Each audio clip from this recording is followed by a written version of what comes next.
friends. This is Sue Swing with St. Matthew's Church, sharing a devotion today on Chapter 3 from We Make the Road by Walking by Brian McLaren.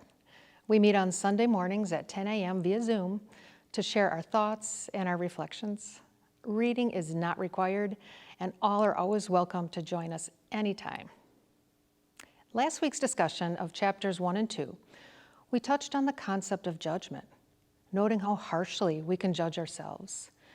We even call seemingly benign things guilty pleasures, as if there's something inherently evil in enjoying a piece of cake or a good reality TV show. In this week's reading, I was reminded of one of my favorite guilty pleasures, a reality TV show called Project Runway, in which clothing designers compete in weekly challenges to create garments from a variety of textiles, including plain old fabric, recyclable trash, or birdseed and dog food, party streamers. Their vision, their creativity, and their ingenuity in making wearable clothing out of bizarre material is truly inspirational. In the beginning of these projects that they create, there is almost always a pattern, a template that the designer uses to create a garment, a sort of repetition of lines drawn in a predictable manner to guarantee that the vision becomes a reality, and it's used to duplicate or reproduce the garment if they win the challenge. The pattern is a necessary part of the process. Patterns are everywhere. And We Make the Road by Walking, Brian McLaren points to some patterns in creation: a single molecule, a strand of DNA, a bird in flight, an ocean current, or a dancing galaxy. There's logic, meaning, and an unfolding pattern to it all. He goes on to say that in creation, we can see the presence of wisdom in these patterns. It's not random. Hear the words of Lady Wisdom from Proverbs 8.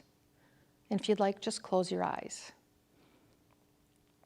God sovereignly made me the first, the basic, before he did anything else. I was brought into being a long time ago, well before Earth got its start. I arrived on the scene before ocean, before mountains were sculpted and hills took shape. I was already there, newborn. Long before God stretched out Earth's horizons and tended to the minute details of soil and weather and set sky firmly in place, I was there.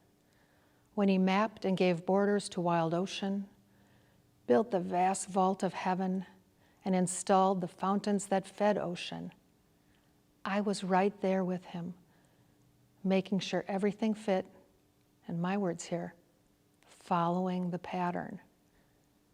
Day after day I was there with my joyful applause, always enjoying his company, delighted with the world of things and creatures, happily celebrating the human family. There is harmony in the wisdom of creation. Just look around. Look at night and day, the ebb and flow of the tide, the symmetry and the delicate designs of butterfly wings. Like many others, we spent our summer nurturing the monarch population. The cycle of life was predictable, routine. A pattern was clearly followed in going from egg to butterfly. Today, people are looking for a pattern in this virus so we can go back to normal. We're seeking wisdom from our leaders. We are searching for something solid and sure. I think we're not comfortable with the way things are going because we're not sure where they're going. And maybe we're just looking for evidence of God in the uncertainty. But we have a way to find God because we have a pattern to follow. We can pay attention to the logic, meaning, wisdom, and patterns found in the life of Jesus. We can choose to leave fear of the future on the cutting room floor. It doesn't have to be part of the pattern.